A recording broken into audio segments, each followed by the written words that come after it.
हाल ही में राहुल गांधी को कॉन्विक्ट किया है एक क्रिमिनल डिफेमेशन केस के तहत गुजरात कोर्ट द्वारा। और इसी के चलते उनका जो मेंबर ऑफ पार्लियामेंट का जो मेंबरशिप था, यानी कि लोकसभा सांसद का मेंबरशिप, वो भी डिस्क्वालीफाई हो चुका है। और इसी के चलते जो पूरे अपोजिशन पार्टी थे, उन्होंने साथ में मिलकर यह कहा कि एक काला दिन यानी कि ब्लैक डे है इंडियन डेमोक्रेसी के लिए। हालांकि कांग्रेस का इस पर कहना है कि ये सभी मतलब जो मामले राहुल गांधी पर चला था, इसके पीछे का मेन रीज़न ये कि ताकि बीजेपी उनको रोक सके। अडानी के खिलाफ जो मतलब राहुल गांधी अलग अलग मुद्दे उठाते थे, और अडानी और मोदी के जो संबंध थे इसके ऊपर अलग अलग जो मुद्दे उठाते थे, इस पर वजह से वो नहीं चुप कर सके। लेकिन बीजेपी का कहना है कि इसका और अडानी का लेकर कुछ भी संबंध नहीं है, बल्कि राहुल गांधी ने असल में ओबीसी सेक्शन को अब्यूज किया है देश में। इस वजह से उनका जो मेंबर ऑफ पार्लियामेंट है वो रद्द कर दिया है। तो चलिए फिर देखते हैं ये पूरा मामला क्या है, और मतलब ये डिफेमेशन होता क्या है, इसके बारे में जानेंगे। सारे लोगों को साथ आना पड़ेगा। ये लड़ाई राहुल गांधी की लड़ाई नहीं है, ये लड़ाई कांग्रेस की लड़ाई नहीं है, ये लड़ाई इस देश। ये सारी जो बात है 2019 में शुरू हुई थी, जब राहुल गांधी कांग्रेस रैली के दौरान कर्नाटक में कुछ तो भी भाषण दे रहे थे। उस भाषण में उन्होंने कहा था कि नीरव मोदी, ललित मोदी और अपने पीएम नरेंद्र मोदी, ये सभी उनको मतलब इन्होंने चोर कहा था।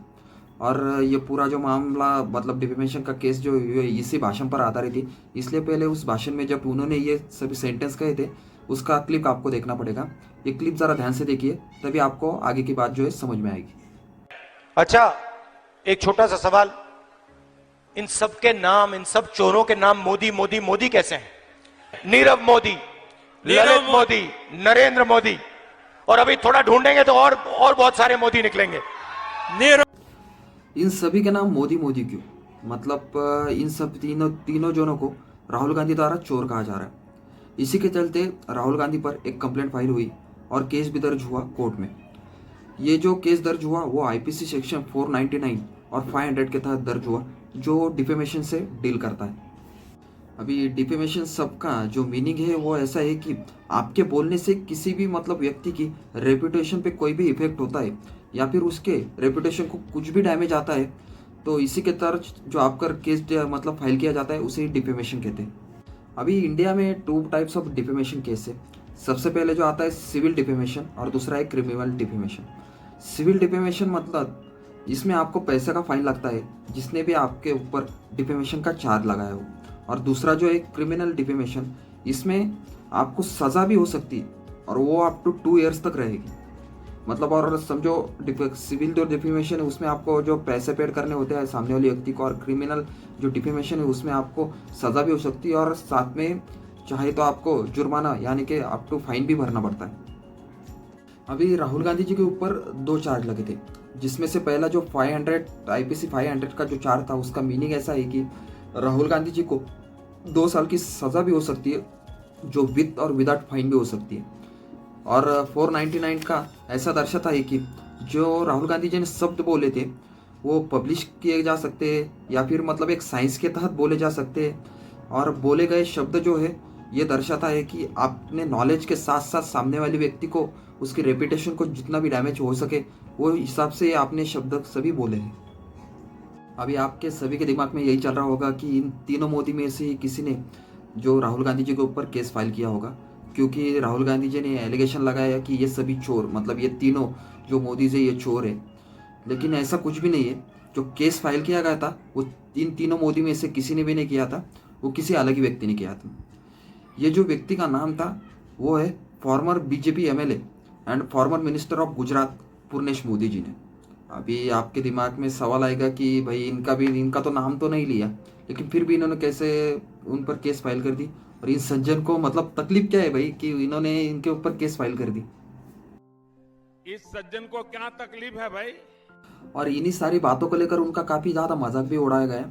और राहुल गांधी जी ने भी उनका मजाक में उड़ाते हुए एक ट्वीट किया था कि मैंने इनका नाम नहीं लिया, मतलब इन मोदी का नाम नहीं लिया, इस वजह से इन्होंने मेरे ऊपर कंप्लेंट फाइल कर दी।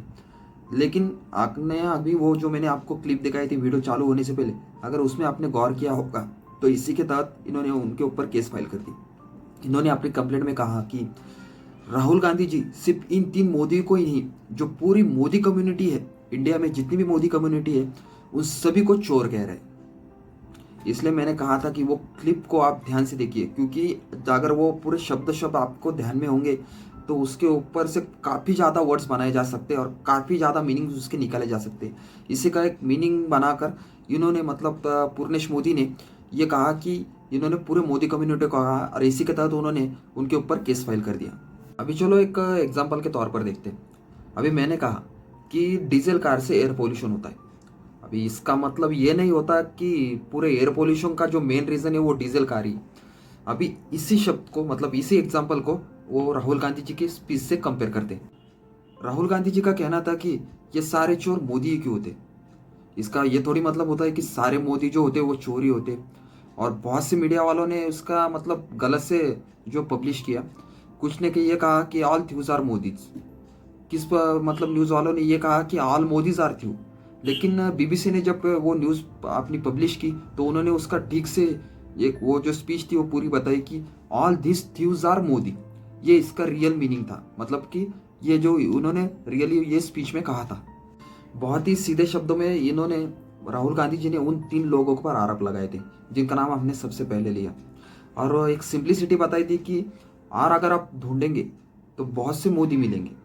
अभी इसका मतलब ये थोड़ी होता है कि जितने भी ढूंढेंगे वो सारे मोदी ही निकलेंगे और जितने भी मोदी निकलेंगे वो सभी के सभी चोर ही निकलेंगे। ऐसा थोड़ी होता है। इसमें ना ही उन्होंने पूरे मोदियों की बात की थी ना ही सारे चोरों की। उनका रियल फैक्ट कहना ये था कि जो नीरव मोदी और ललित मोदी ने घोटाले किए उसके बारे में और डिमोनेटाइजेशन के बारे में। डिमोनेटाइजेशन के नाम पर उन्होंने मतलब मोदी जी पर आरोप लगाया था कि डिमोनेटाइजेशन के चलते बहुत से आम लोगों को बहुत ज़्यादा तकलीफ हुई। जो छोटे बिजनेसेस वगैरह थे मतलब वो एक तो बंद ही पड़ गए, लेकिन उनमें भी लोगों को बहुत ज़्यादा तकलीफ हुई। और इसका जो सबसे ज़्यादा फायदा था वो बड़े कैपिटलाइजेशन को हुआ। मतलब जो जितने बड़े बड़े कैपिटलिस्ट थे और जो बड़े बड़े बिजनेस वाले थे उनका इस मतलब ये डिमोनेटाइजेशन का उन लोगों को बहुत ज़्यादा फायदा हुआ। राहुल गांधी जी के लॉयर ने भी ये कहा था कि उनका कोई इसके पीछे इल इंटेंशन नहीं था। अभी एक रोज़मर्रा की ज़िंदगी में देखते हैं अपन, कोई भी समझो एक आधा व्यक्ति को पकड़ ले, एक नॉर्मल व्यक्ति को अपन एग्जाम्पल पकड़ ले तो वो भी रोज़मर्रा की ज़िंदगी में बोलता है कि बॉलीवुड एंटी हिंदू है, ये पुलिस वाले करप्ट होते हैं, मीडिया बिक चुकी है, मीडिया पॉलिटिक्स वालों के इशारों पे नाचती है। अभी इसका मतलब ये थोड़ी कि कल जाकर बॉलीवुड आर्टिस्ट आएंगे और उस आदमी के नाम पर डिफेमेशन का केस ठोक देंगे। पुलिस वाले आएंगे, एक आधा पुलिस कर्मचारी वो डिफेमेशन का केस ठोक देगा वो आदमी पर, या फिर मीडिया रिपोर्टर अपनी मीडिया का रिपोर्टिंग छोड़कर बाहर आया मतलब वो मीडिया स्टेशन से बाहर आकर डिफेमेशन का पुलिस में जाकर डिफेमेशन का केस ठोक देंगे कि भाई इस आदमी ने मेरे ऊपर ऐसा ऐसा कहा और इस पर डिफेमेशन का चार्ज लगा दो। अभी ऐसा होने लगा तो आधे से ऊपर का इंटरनेट खाली हो जाएगा, आधी जनता तो पूरी कोर्ट में ही भागेगी डिफेमेशन का केस ठोकते ठोकते। और इसका ये हो जाएगा सोशलाइजेशन और साइकोलॉजी के ऐसे जो सब्जेक्ट होते हैं वो तो सारे खत्म ही हो जाएंगे, क्योंकि ऐसी बातें तो आपने डेली लाइफ में होती रहती। और इसका मतलब ये भी नहीं निकलता कि भाई आप मेरा ये वीडियो देख लो और कल कोई आकर मेरा एक आधा व्यूअर मेरे ऊपर ही डिफेमेशन का चार्ज ठोक दे कि इसने ऐसा ऐसा कहा। भाई अगर आप 499 आईपीसी जो सेक्शन है 499 उसको थोड़ा सा गौर कर देखेंगे कि उसमें भी बताया गया है कि जो सामने वाले ने बातें कही वो एक तो आपसे रिलेट करती हो या फिर आपके अगेंस्ट हो। ऐसा ही प्रूव होने के बाद ही आप उसके ऊपर डिफेमेशन का चार्ज लगा सकते। और जब क्रॉस वेरिफिकेशन मतलब जो क्रॉस एग्जामिनेशन हुआ पूर्णेश मोदी का तो उन्होंने ये बात साफ कर दी कि भाई राहुल गांधी जी ने जो स्पीच दी थी उन्होंने उसमें पूर्णेश मोदी को कुछ भी पर्सनली नहीं कहा था और उसके अगेंस्ट भी उन्होंने कुछ नहीं कहा था। ये बात तो उसमें प्रूव हो गई।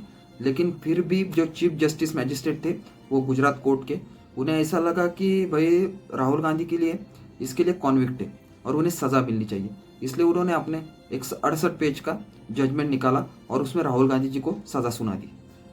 अपने 168 पेज के जो जजमेंट था उसमें उन्होंने कहा कि राहुल गांधी अपने जो स्पीच थी उसे लिमिट तक रख सकते थे, एक लिमिट मतलब यानी कि नीरव मोदी, ललित मोदी और नरेंद्र मोदी तक, लेकिन उन्होंने इंटेंशनली पूरे मोदियों को चोर कह दिया और एक क्रिमिनल डिफेमेशन है, इसी वजह से उन्हें सज़ा होनी चाहिए। अभी ऐसा मतलब ये पूरा मामला ऐसा था जो मैंने आपके सामने अभी रखा। अभी आपको इस बारे में क्या लगता है मुझे प्लीज़ कमेंट आउट कर बताइए। वीडियो अच्छा लगे तो वीडियो को लाइक कीजिए, नए हो तो प्लीज़ चैनल को सब्सक्राइब कीजिए एंड थैंक्स फॉर वॉचिंग।